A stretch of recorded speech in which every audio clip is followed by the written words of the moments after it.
we have been talking about this for a long time about first responders and the special circumstances that they work under. It is a very high-stress job. They're dealing with life or death situations, and many times they are witnessing and dealing with injuries that are something that would traumatize you to see once in a lifetime, and they deal with it on a daily basis. And it has become, there's a lot more attention being paid to it, which I think is fantastic. A couple of guests will be joining us, but I want to start with our first guest, the executive director, chief executive officer, I should say, for the 100 Club, Melisa Kowalski. Melissa, thanks for doing this.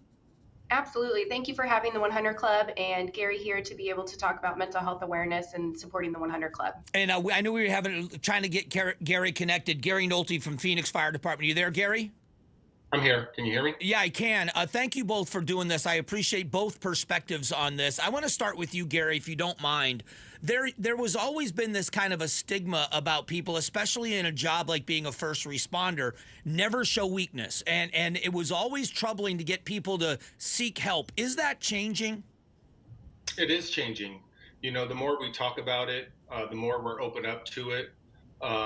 Since I've opened up about it, I've had members come up to me. So the more we talk about it in the fire station, and our leaders and our union are all on board, it is changing for the better. Can you give me some of the things that people should be looking for? Because a lot of times, if you don't know what the signs are for you, you may be dealing with something and struggling. What are the signs that someone should be looking for that maybe they should talk to someone and get some help? I think once a firefighter maybe starts calling out sick more often, irritability, trying to avoid certain places or people, anger issues, just not acting right, you know. Yeah, the anger issue one, from a personal perspective, there was a time when I could feel myself getting angry about something. And when I got angry, I could feel myself spiraling in that anger, and almost like I was watching myself spiral out of control. And that's when I went and talked to someone, because that was unusual for me. And walking through that was the best thing I ever did, to feel like I was getting myself back. Right. No, I think anger is probably one of the first signs, and anger comes from fear. You know, we are able to go out and help the customers that we go on.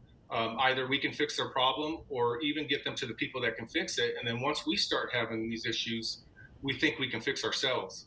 And then we learn that we can't. Melissa, I know that the 100 Club has been very active now for a while with programs that are anonymous and are so helpful for first responders. Can you tell us what you're doing? Yeah, in 2022, we supported about 52 departments with $1.2 million, thanks to the Bob and Renee Parsons Foundation, of being able to do not only proactive activities, rather if that was training for departments, or also then that individual support, like Gary went through a couple years ago, and being able to receive assistance. That I love that, Broomhead, that you called out, that it's anonymous. So we make sure that we're not necessarily directly working with the department, and knowing exactly all of those things that they may rather need counseling with or some sort of other modality, and being able to make sure that we're able to support, because about 1 in 3 first responders are going to experience symptoms of PTSD. We want to be able to support that. And also, we know that about 38% of first responders have suicidal thoughts, and want to make sure that that is being able to have resources to be able to wrap around that.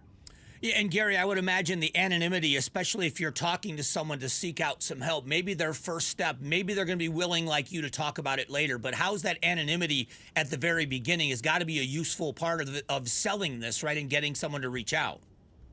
You know, it is. And I think going into it, when you're struggling, you think everybody knows what's going on in your life. So that might be a reason why you don't reach out for help.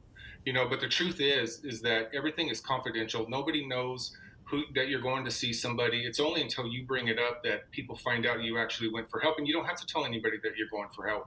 But I think as a fireman, that's the number one issue, is we think everybody's going to find out. So we don't want that stigma, you know, and those 6 letters there, stigma, is what's killing firemen. We're afraid to go get help, afraid of other people finding out, to where, like I said earlier, once we come forward with it, other members start talking about it as well.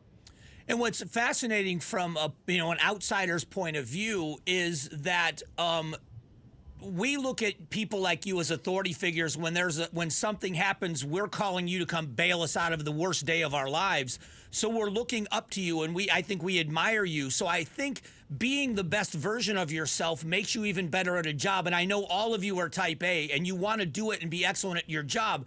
Doesn't it make you better when you're able to unpack some of those things you're carrying?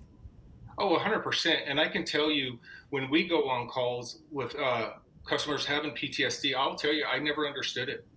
I didn't know anything about it. But once I actually have gone through it myself, it has made me a better person. It's made me a better fireman. It's made me a better husband, a better father. And now I can actually understand some of more of the calls that we go on and understand what these people are going through.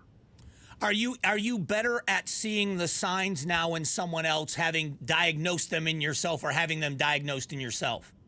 100% I am. When I was going through it, I had no idea what I was experiencing. I thought, I could handle it myself. I needed more sleep, maybe more supplements, working out. But no, I definitely seen it. And, my son's a fireman. And so I'm paying attention to him too, and looking for those signs in him and sharing with his wife also of things that she should be looking for, because our spouses are going to be the first ones that see it. Melissa, what should, if there's anybody out there that either is going to recommend this for someone else or seek help themselves, how do they find it? Where do they go?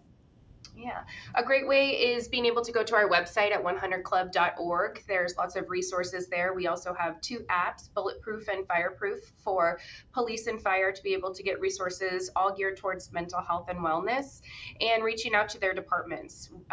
Due to the support of the Bob and Renee Parsons Foundation, we're able to continue to support our departments, and we'll continue, actually now, mental health funding is our #1 program at the 100 Club. That's our largest focus, and we'll continue to do so. So go to our website, reach out to your department, and they also have connections with the 100 Club to be able to connect those resources. And I think people need to know more about what the 100 Club does. We know, unfortunately, we know about you because of the death benefit and the things you provide for injuries, but you do so much more for people in the community. Where do they go to just learn about your organization? If they want to start donating to your organization, how do they find you?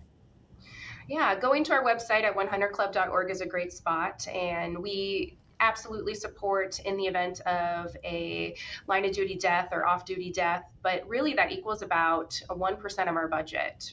We're supporting with injuries, critical incidents, mental health, and then injury prevention equipment. Anything we can do to prevent injuries or loss, we're going to make sure that's our #1 focus. And so being able to get involved rather by donating.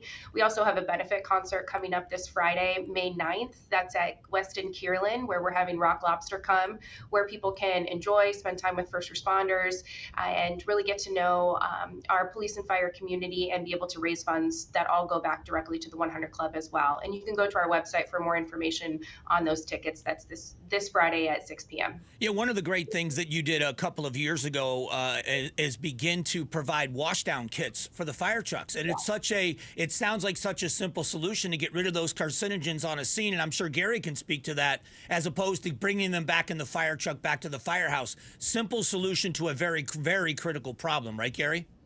No, for sure it is. And, and Arizona leads the nation in firefighter cancer. And it's probably because of our heat and our pores are opened up all the time. I've been a benefit of the Arizona 100 Club, along with my union, Local 493. I actually ended up with kidney cancer, and the Arizona 100 Club helped me financially, along with my union. Wow. Gary, so last word from you, Gary. If there is somebody out there, a first responder, that is contemplating or concerned or actually, like you, seeing yourself behaving differently, what do you suggest they do? Reach out for help. There's no shame in asking for help.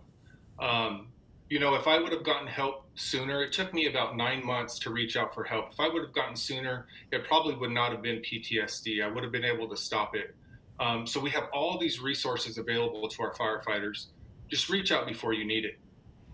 To both of you, I appreciate you bringing awareness to this and the solutions from the 100 Club. But to both of you, Gary, thanks for what you do every day and also what the 100 Club does in our community. Both of you are such valuable assets, and this collaboration for awareness is remarkable. So thank you both. Thanks for having me.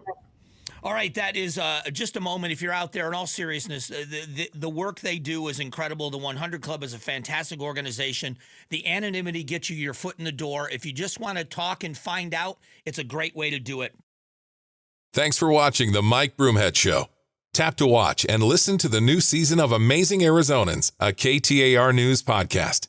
You can also click the button in the middle to subscribe.